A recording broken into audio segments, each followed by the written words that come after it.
Bueno, vamos a empezar con el pensamiento helenístico tardío.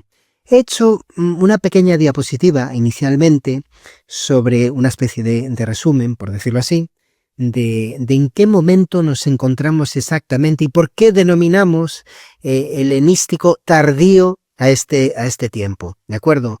Me va a acompañar, por cierto, mi compañera Sofía, que es la que me está ayudando a estudiar. Sofía, saluda, por favor. Hola, encantada de acompañarte en este emocionante viaje por el pensamiento helenístico tardío. Vamos a ver qué descubrimos. Bueno, gracias, Sofía. La verdad es que es un poco borde, pero bueno, ¿qué se le va a hacer? Es la verdad la IA que he usado para poder estudiar y sacar la carrera con bastantes buenas notas, así que a ella me confío.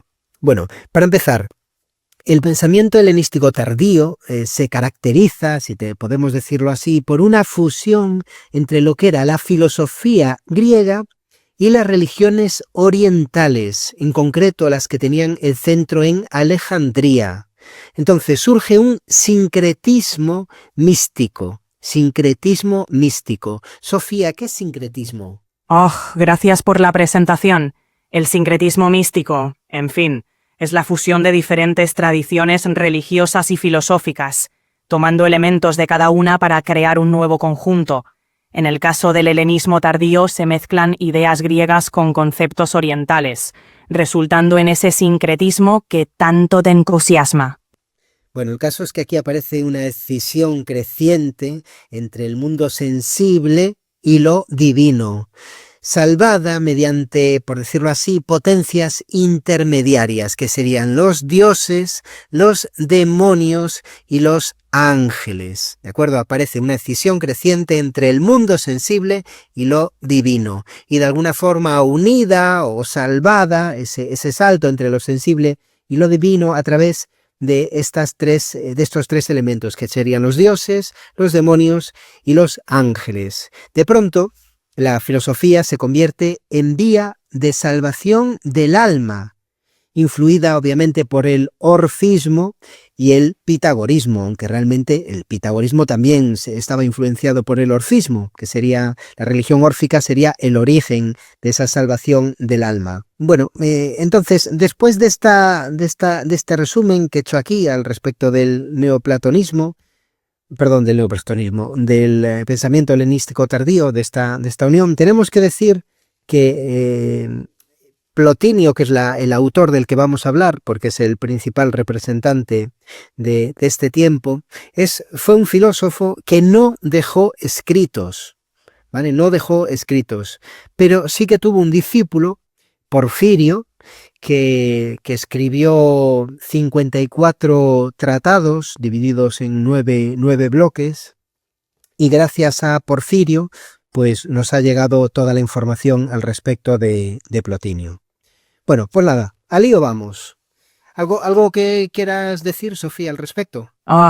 ¡Qué apasionante recorrido! Bueno, ya que mencionas a Plotino, un dato. Su obra, aunque no escrita por él directamente, se centra en las tres hipóstasis, que son como sus tres pilares cósmicos: lo uno, la intelectualidad y el alma. Así que, si vas a entrar en detalles, seguro que te diviertes con eso. No te preocupes, que por ahí iremos. Bueno, Plotino, tenemos que decir que pertenece al siglo III después de Cristo, después del fallecimiento de Cristo, ¿vale? Para ubicarnos a nivel de cristianismo también y en qué momento a nivel religioso nos encontramos. Ya había muerto Cristo, siglo III después de Cristo, y representa esa figura central del neoplatonismo, que fue una de las corrientes más influyentes de la filosofía tardoantigua. Según cuenta su discípulo, Porfirio, como hemos dicho, tras un largo peregrinaje por diferentes escuelas, Plotinio acabó por encontrar a su maestro, Amonio Sacas. Amonio Sacas fue su maestro, y en él encontró pues lo que estaba buscando, que probablemente fuese una síntesis viva de platonismo, aristotelismo y religiosidad. Plotinio no aspiraba, y esto es muy importante, a crear una escuela especulativa, sino a cultivar una comunidad filosófica. Y yo esto de escuela especulativa, y esta es una pregunta para ti, Sofía, lo entiendo como que no buscaba como que el porqué de las cosas, el origen y el motivo de las cosas a través de la filosofía, sino tan solo buscaba unirse con lo divino a través de su alma. ¿Es correcto o me quieres corregir? Bueno, Plotino no estaba muy interesado en la especulación en el sentido de teorizar sin más. Su enfoque era más práctico, buscando la unión mística con lo divino a través de la filosofía como un camino de vida. No se limitaba a la contemplación teórica, sino que buscaba una experiencia transformadora, fusionando pensamiento y vida. Así que sí, en lugar de divagar sobre el porqué de todo, buscaba esa conexión directa con lo divino. Vale, muy bien. Oye, lo que sí es cierto es que tenía un proyecto que es muy curioso, que su idea era fundar una ciudad regida por las leyes de Platón. Y a esto le llamaba Platonópolis. Cuidado, Platonópolis, una ciudad regida por las leyes de Platón. Bueno, su vida entera giró en torno a una única meta, la reunificación del alma con el uno. Y ahora lo vamos a ver, ¿de dónde viene esto de que ya me lo estaba diciendo Sofía? Lo de el uno, el nous y el alma. Ahora lo hablaremos. Entonces, su vida entera giró en torno a una única meta, la reunificación del alma con el uno, siendo el uno el principio absoluto, origen y destino de todas las cosas. Porfirio, recordar que Porfirio fue su discípulo, afirma que en vida Plotino, estoy siempre llamándole Plotinio y es Plotino, alcanzó en varias ocasiones esa unión extática. ¿Qué es esto de unión extática, Sofía? Plotino y su unión extática. A ver, la unión extática es ese momento en que el alma se funde con lo uno, que es lo más alto y absoluto en la jerarquía de Plotino. Es un estado místico, un éxtasis, donde el alma se desprende del mundo sensible para unirse con el uno, el principio supremo. Es como una fusión total con lo divino, un momento de iluminación absoluta. Vamos, que es el clímax de su filosofía mística. Pero una pregunta, si él entendía que el alma se tenía que unir con el uno, esto solo podía ocurrir en la muerte, cuando el alma se liberaba del cuerpo. ¿Cómo es posible que lo alcanzara en varias ocasiones a lo largo de su vida? Según Porfirio, claro. Ahí está lo místico del asunto. Para Plotino, el alma podía experimentar esa unión con lo uno a través del éxtasis místico, que no requería la muerte física. Era un estado de trascendencia que se lograba mediante la contemplación filosófica y la purificación del alma. Porfirio dice que Plotino alcanzó este estado varias veces en vida, lo que implica que para él la unión con lo divino no era solo un destino post-mortem, sino una posibilidad alcanzable, aunque fuese fugaz, en este mundo. Perfecto, así lo entendía, gracias. Oye, su pensamiento se inscribe, podemos decir que se inscribe dentro de una filosofía, por lo tanto, que ya no busca únicamente conocimiento, como estábamos diciendo antes, que no se trata de una escuela especulativa, que busca conocimiento, que busca el espéculo, sino que busca la salvación. Y claro, sonará esto de la salvación, nos metemos ya directamente en el cristianismo.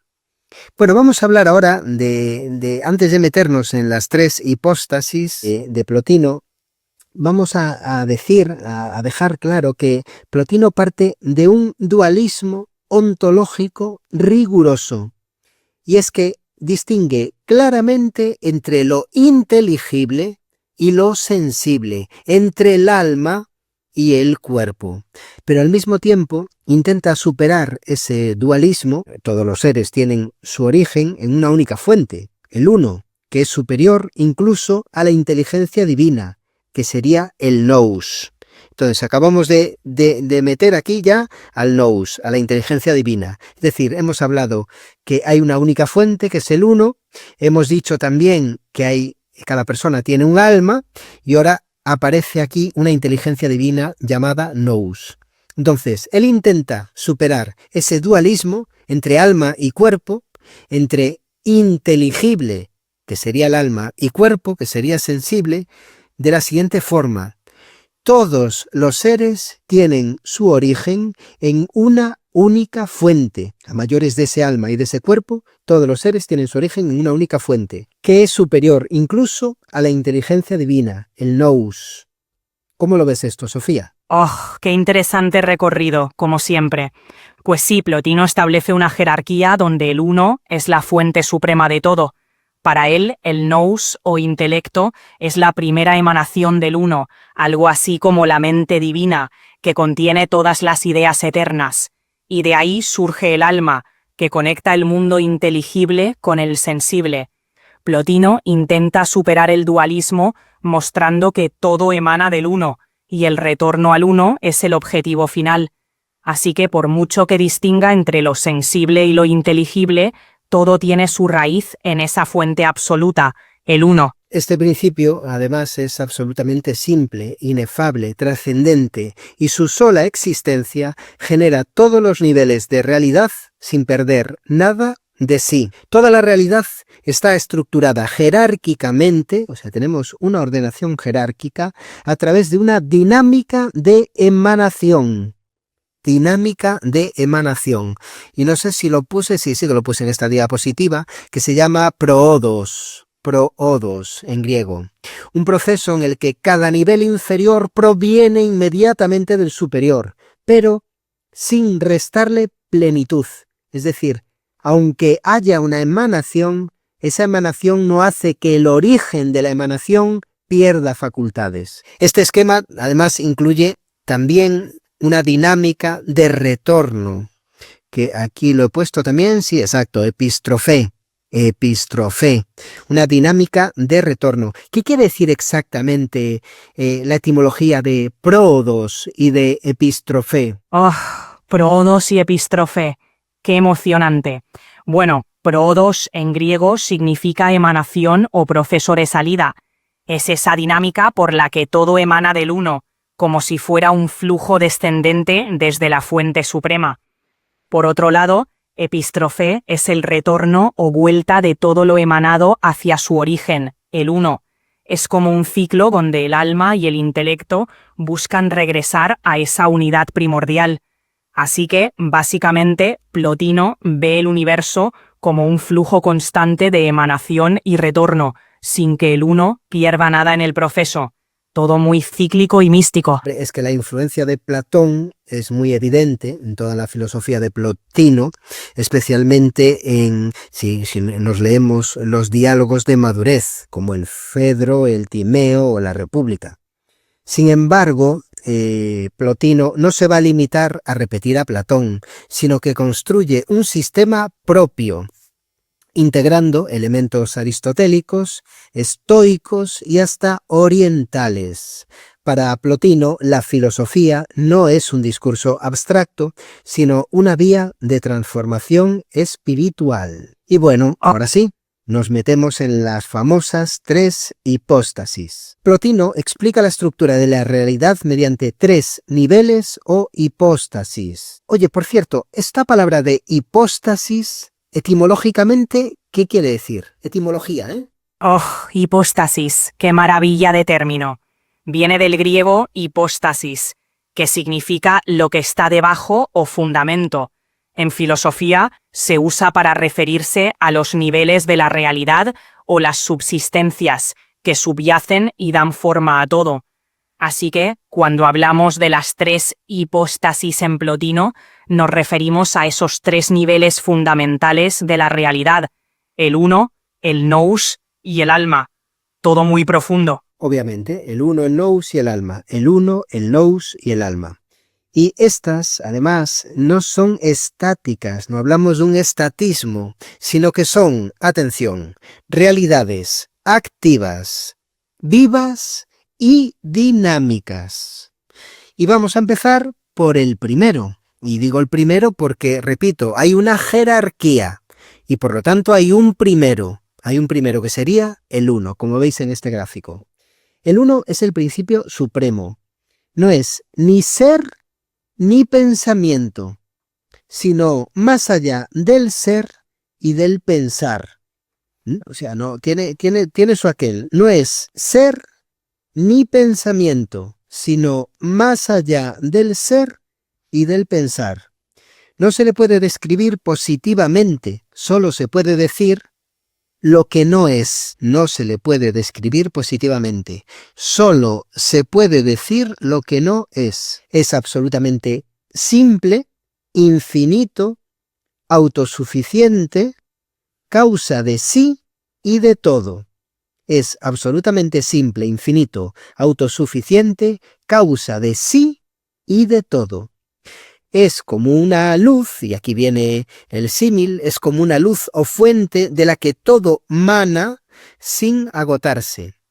Es en él coinciden voluntad, acto y esencia. En él coinciden voluntad, acto y esencia. Su actividad es autoproductiva. Se produce a sí mismo, generando la realidad sin perder su unidad. Vaya lío.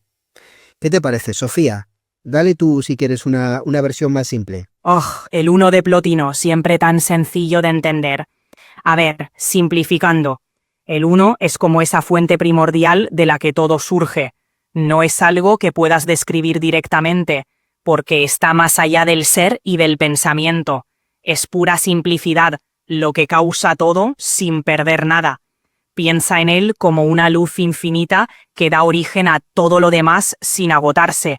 En él, voluntad, acto y esencia son lo mismo, porque se autoproduce y genera toda realidad sin fragmentarse.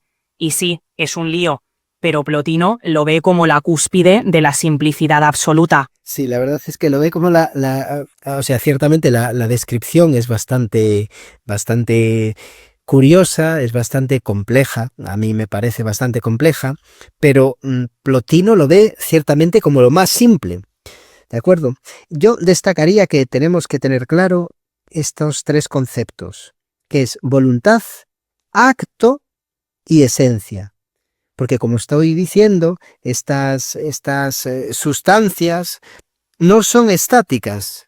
Es decir, el uno, el nous y el alma no son estáticos, ¿vale? Sino que son vivas y dinámicas. Por lo tanto, el uno tiene voluntad de hacer, en acto hace, y tiene la esencia, tiene el contenido necesario, porque su actividad es autoproductiva.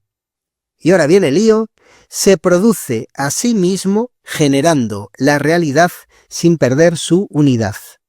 Se produce a sí mismo, generando la realidad sin perder su unidad. Y después del uno, lo que está debajo, como veis aquí en esta pirámide, es el nous, la inteligencia. El nous, la inteligencia. Que llevamos estudiando el nous desde los presocráticos. Y es ese intelecto, esa inteligencia o entendimiento superior. Lo que ocurre es que el nous en los presocráticos era, corrígeme si no Sofía, era la cima más alta. ¿O había un presocrático que también entendía que había algo más por encima de ese nous? Oh, el nous, siempre rondando por ahí. En los presocráticos, Anaxágoras fue quien destacó el nous como un principio cósmico, el motor ordenante del universo. Pero Plotino va más allá, colocando al nous justo debajo del uno. Es esa inteligencia divina que contiene todas las ideas eternas, y es como el primer reflejo del uno. En cuanto a si había algo por encima del nous en los presocráticos, pues no, en general no. Para Plotino, el nous es el segundo nivel en su jerarquía, justo debajo del uno, pero por encima del alma. Exacto. Anaxágoras era la clave aquí. Para Anaxágoras el nous era la mente o la inteligencia cósmica que organiza y pone en movimiento el cosmos. Recordemos Anaxágoras. Anaxágoras además nos hablaba de las homeomerías, que eran una especie de semillas infinitas, indivisibles, de la que todo está compuesto. Él, además, Anaxágoras también diferenciaba materia y mente, con lo cual, pues bueno, yo creo que de Plotino, Plotino coge partes también de Anaxágoras, aparte de Platón. Bueno, no es que lo crea yo, es que obviamente eran las bases de Anaxágoras, ¿vale? Que es el del nous y las semillas o las homeomerías. Pero seguimos con el nous, esa inteligencia. Recordar, el uno, lo primero que genera es el nous. Por lo tanto, el nous es hijo del uno y está en esa pirámide justo debajo de él. Cuando el uno, y esta frase es importante, desborda su plenitud, cuando el uno desborda su plenitud, genera la inteligencia, que es pensamiento puro, vida, verdad y totalidad. Cuando el uno desborda su plenitud, genera la inteligencia, es decir, genera el nous. Lo genera por desbordamiento. El nous se contempla a sí mismo y en esta autoconciencia contiene todas las ideas platónicas. El nous se contempla a sí mismo y en esta autoconciencia, en este darse cuenta de sí mismo, contiene todas las ideas platónicas. Sin embargo, a pesar de su grandeza, aún contiene una dualidad, el pensante y el pensado, y por lo tanto no es tan simple como el uno. Entonces categoriza por simpleza, siendo el uno ese principio único y de alguna forma estamos hablando de un monoelemento, un elemento único, un monismo. Y después el nous, aquí ya hay una dualidad pensante y pensado y por lo tanto es menos simple, tiene menos categoría que el uno. El nous constituye el mundo inteligible, el verdadero ser eterno. El nous constituye el mundo inteligible, el verdadero ser eterno, y es simultáneamente acto y contenido del pensar. Es simultáneamente acto y contenido del pensar. Tenemos de nuevo esta dualidad del nous. Acto y contenido del pensar. Pensante y pensado. Su acto de contemplación del uno engendra multiplicidad. Su acto de contemplación de lo que está más encima de él, más arriba, el uno, engendra multiplicidad. Y de ahí surgen las ideas como los modelos eternos de las cosas. Ahí tenemos el mundo de las ideas de Platón. Es decir, de esa observación, de esa contemplación del uno, el nous engendra lo que las ideas como los modelos eternos de las cosas. ¿Cómo lo ves, Sofía? Oh, el nous, siempre tan modesto en su complejidad. A ver, simplificando un poco esta dualidad del nous, es como si el uno, al rebosar, diera lugar a una mente cósmica que se conoce a sí misma. En esa autoconciencia, el nous contiene todas las ideas platónicas, como si fueran los planos eternos de todo lo que existe. Pero como bien dices, tiene esa dualidad entre el pensante y el pensado, lo que lo hace menos simple que el uno. En definitiva, es el mundo inteligible, el lugar donde las ideas toman forma, un peldaño más en la escalera de la realidad de Plotino. Y por último, en esa escalera tenemos el alma. Del nous procede el alma, o psique, como imagen suya. Está en el límite entre lo inteligible y lo sensible. Está en el límite. También se compone de dos aspectos. El alma superior, que permanece en la contemplación del nous, y el alma inferior, que se proyecta hacia el mundo sensible. Es que lo estoy subrayando a la vez que lo digo, para que me quede claro. Entonces, el alma también tiene un dualismo. Por un lado, un alma superior, que sigue contemplando al nous, o sea, está, por decirlo así, de cara al nous, y otra parte, que es un alma inferior, proyectada hacia el mundo sensible, organizándolo y dándole vida. El alma del mundo rige el cosmos como una razón formadora. Y aquí viene logos espermáticos, que no sé si lo he escrito aquí. No, en esta no lo puse, pero eso. El alma del mundo rige el cosmos como una razón formadora, en logos espermáticos, mediante semillas racionales. Mediante semillas racionales. ¿Derivadas de quién? Del nous. Por eso os decía que Anaxágoras es importante, porque Anaxágoras nos habla de esas homeomerías, de esas semillas, ¿vale?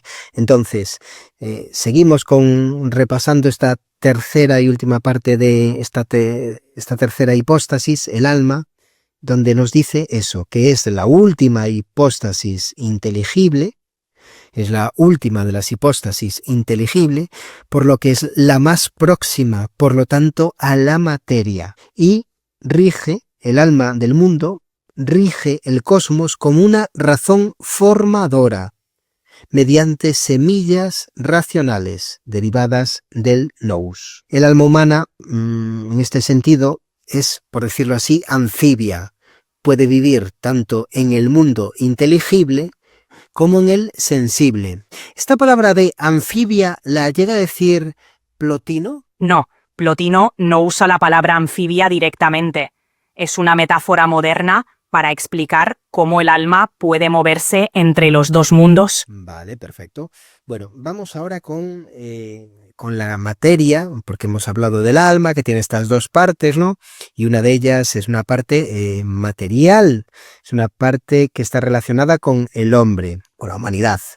Bueno, la verdad es que la materia ocupa un lugar bastante ambiguo en el sistema de Plotino. No es una hipóstasis, no tiene entidad propia, ni forma alguna. Es pura indeterminación. Es pura indeterminación, sombra, límite extremo del proceso de emanación. Recordemos que es la parte última de la emanación. La materia en el sistema de Plotino es lo más alejado del uno. Es pura potencialidad, sin forma ni sustancia, casi una no realidad. Es como el límite oscuro del proceso de emanación, donde la luz del uno apenas llega. Es un concepto necesario para explicar el mundo sensible, pero sin entidad propia.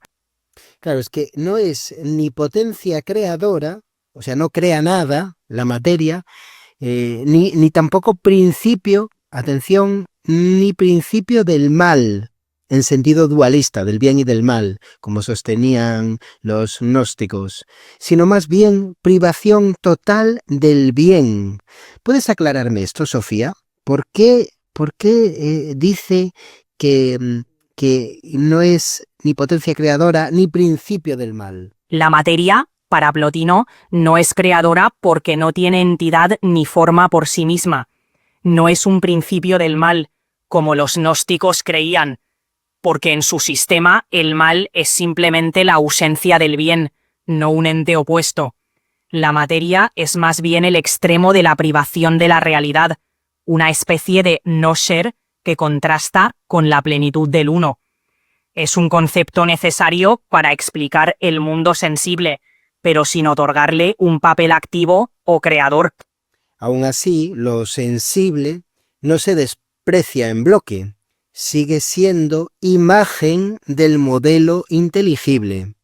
Plotino sostiene una visión estéticamente positiva del mundo visible, es una maravilla, dice, pero esa belleza es reflejo de otra superior, la belleza inteligible. Aquí tenemos a Platón y el mundo de las ideas, que son reflejo, las cosas tangibles son reflejo de esas ideas, ¿no?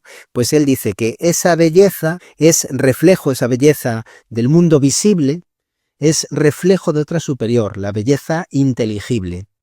El mal, por tanto, no es un principio autónomo, sino el resultado del alejamiento del bien, del agotamiento de la potencia. En cuanto a la humanidad, Plotino considera que su verdadero yo es su alma. Plotino considera que su verdadero yo es su alma. Cada persona es una combinación de 3 niveles del alma. El alma unida al nous, el alma racional discursiva y el alma inferior que vivifica el cuerpo. Pero esto puede ser un poco confuso, ¿no, Sofía? Porque estamos hablando de 3 niveles del alma, cuando antes estábamos diciendo que el alma, pues había una dualidad, o sea, había un alma superior que permanecía en contemplación con el nous y un alma inferior que se proyecta hacia el mundo sensible. Pero a su vez, ¿cuál es esa alma que se divide en 3 niveles? En Plotino, el alma se desdobla en varios niveles. Primero, el alma superior, que se une al nous en contemplación. Luego, el alma racional discursiva, que es la que usamos para pensar y razonar en la vida cotidiana. Por último, el alma inferior, que se encarga de animar el cuerpo y gestionarlo. Es como una escala interna donde cada nivel del alma tiene su función, pero todas conectadas en ese viaje de retorno al uno. Claro, entonces, estábamos hablando que el alma, había un alma superior, que sería la que estaría unida al nous, un alma inferior, que es la que da vida al cuerpo, y por lo tanto, un alma intermedia, un alma racional discursiva, que es la que nos da la facultad del pensamiento y del razonamiento. El descenso de este alma a un cuerpo puede entenderse de 2 formas. La primera es como emanación natural por la sobreabundancia del bien. Y el segundo, como culpa, ya que cuando el alma se separa voluntariamente del alma universal para individualizarse, se convierte ahí en como culpa. Entonces, este descenso del alma a un cuerpo, 2 formas, como emanación natural del bien, por sobreabundancia del bien, o como culpa.